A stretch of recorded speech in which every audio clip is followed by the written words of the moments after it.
Hey guys, it's Morgan America, and if you're here, then it looks like YouTube has decided to treat your feed today. Today I'm making some homemade dental supplements for my dog.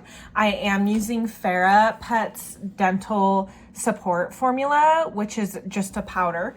So I look forward to giving this a try. My dog King has never had very stinky breath until about a year or two ago. He started aging and I think it just kind of caught up to him. The vet did look and said he looks healthy, but in the meantime, I am doing some things to just kind of help support his aging mouth.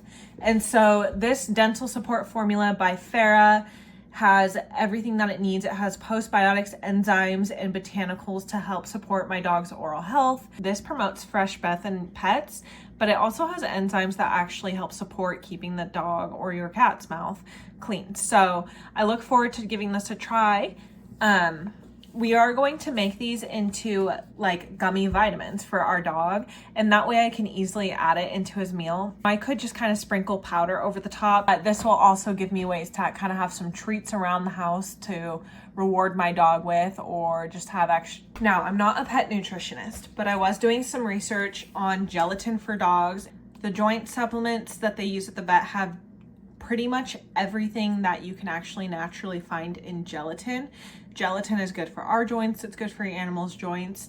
It's missing in a lot of their diet. So I say consider starting your dog on gelatin supplements early, especially if you have a larger breed dog, and see if you can save yourself some money. Like I said, I'm not a vet. I'm not an animal nutritionist. I've just done a lot of research for my dog in the last year.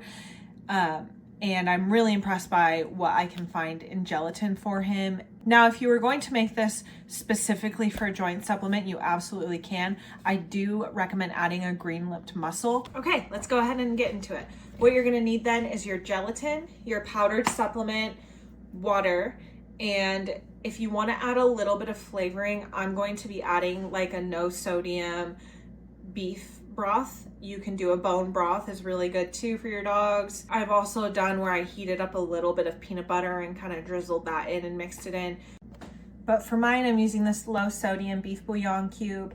It's just gonna add a little bit of extra flavor. You don't need much. By the way, if you wanted to do a joint support supplement instead, Fera has a ton of powdered supplements, and one of them they have is a joint support powder. So I'd recommend looking into that and using it with the gelatin. But for this video, we're specifically focusing on oral health support for our dog. So I'm looking forward to trying Fera's dental powder and making some gelatin gummies for my dog. Our first step is going to be to dissolve 1 tablespoon of gelatin powder into a half cup of water. And go ahead and kind of stir that in. You're gonna wanna mix it pretty well. Okay, I went ahead and transferred our gelatin mixture into here. The next step would be to add 1.5 cups of super hot water. So I went ahead and boiled mine in a tea kettle, and we're just gonna go ahead and mix that in now. Give that a quick stir. And then from here, go ahead and add in your flavoring and 3 tablespoons of the Fera Dental Support Supplement. And just kind of mix it to combine.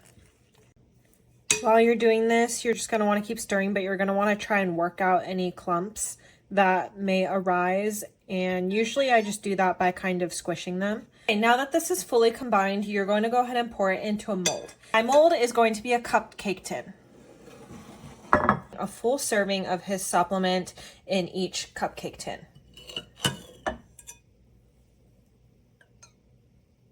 Now, my dog is 100 pounds, so you're gonna want to double check the serving size on Fera.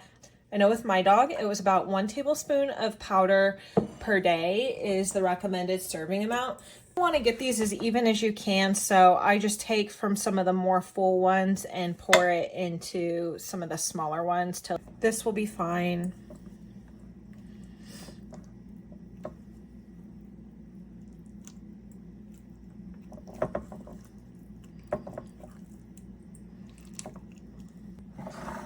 Okay, now you saw them earlier. They came out a little bit too mushy. So if that happens, you can see I tried to get it out here. It didn't work. So if that happens, I usually freeze it for about 10 minutes and then I run some warm water very quickly over the bottom. And then from there, you'll be able to just use your knife to kind of get in here and squeeze it out like this. Now store these in an airtight container, but that, for a large dog, is a whole serving of his supplements. Little fish.